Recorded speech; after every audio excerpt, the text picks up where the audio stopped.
విపక్షంలో ఉండగా పీపీటీని కాంగ్రెస్ వ్యతిరేకించిందని మాజీ మంత్రి వేముల ప్రశాంత్ రెడ్డి అన్నారు. అప్పుడు పవర్ పాయింట్ ప్రెజెంటేషన్ వద్దని ఇప్పుడు ఎందుకు ఇస్తుందని ప్రశ్నించారు. ఆనాడు రేవంత్ కూడా పవర్ పాయింట్ ప్రెజెంటేషన్ ని వ్యతిరేకించారని వేముల తెలిపారు. బీఆర్ఎస్ కి పీపీటీ అవకాశం కల్పిస్తే సభకు వెళ్తామని వేముల ప్రశాంత్ రెడ్డి స్పష్టం చేశారు.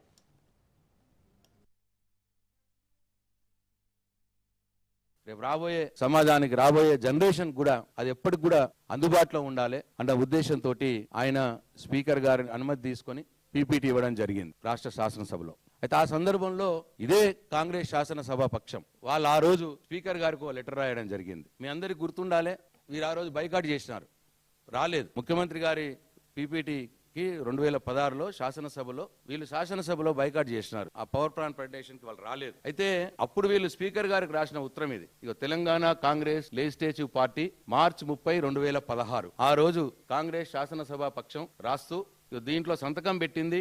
ఇప్పుడు ఎవరైతే పవర్ పాయింట్ ప్రెజెంటేషన్ ఇవ్వబోతున్నారో ఇరిగేషన్ శాఖ మంత్రి ఉత్తమ్ కుమార్ రెడ్డి గారు టీపీసీసీ ప్రెసిడెంట్ హోదాలో అట్లనే శాసనసభ్యుడు హోదాలో ఆ రోజు సంతకం పెట్టిరు ఈ ఉత్తరం మీద. అట్లనే ఇప్పుడు ఎవరైతే ఫైనాన్స్ మినిస్టర్ ఉన్నారో బట్టు విక్రమార్క గారు ఆ రోజు కూడా ఆయన సంతకం పెట్టినారు దీంట్లో. అట్లనే పద్మావతి గారు ఇవాళ శాసనసభ్యుడిగా ఉన్నారు, సభ్యురాలుగా ఉన్నది, ఆమె కూడా సంతకం పెట్టింది.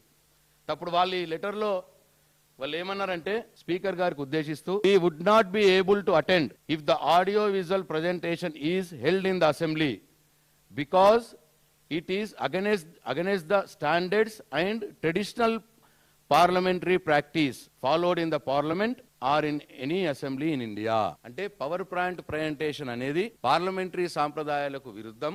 అసెంబ్లీలో గానీ పార్లమెంట్ లో గానీ పవర్ పాయింట్ ప్రెజెంటేషన్ ఇవ్వకూడదు. మీరు పార్లమెంట్ సాంప్రదాయాలకు అసెంబ్లీ సాంప్రదాయాలకు విరుద్ధంగా మీరు పవర్ పాయింట్ ప్రెజెంటేషన్ ఇస్తున్నారు కాబట్టి మేము అటెండ్ కాము, మేము రాము, ఆ పీపీటీ ప్రెజెంటేషన్ అసెంబ్లీకి మేము రాము అని రాలేదు కూడా ఆ రోజు వాళ్ళు రాసిన ఉత్తరం. ఇవాళ వాళ్ళే మళ్ళా పవర్ పాయింట్ ప్రెజెంటేషన్ ఇస్తా ఉన్నారు. ఆ రోజు ప్రతిపక్షంలో ఉన్నప్పుడేమో పీపీటీ అసెంబ్లీలో ఇవ్వడం తప్పు, ఇవాళ అధికారంలో ఉంటేనేమో పీపీటీ అసెంబ్లీలో ఇవ్వడం కరెక్ట్. వీరి ద్వంద్వ ప్రమాణాలని దయచేసి తెలంగాణ అధికార కాంగ్రెస్ ప్రభుత్వం గత ప్రభుత్వ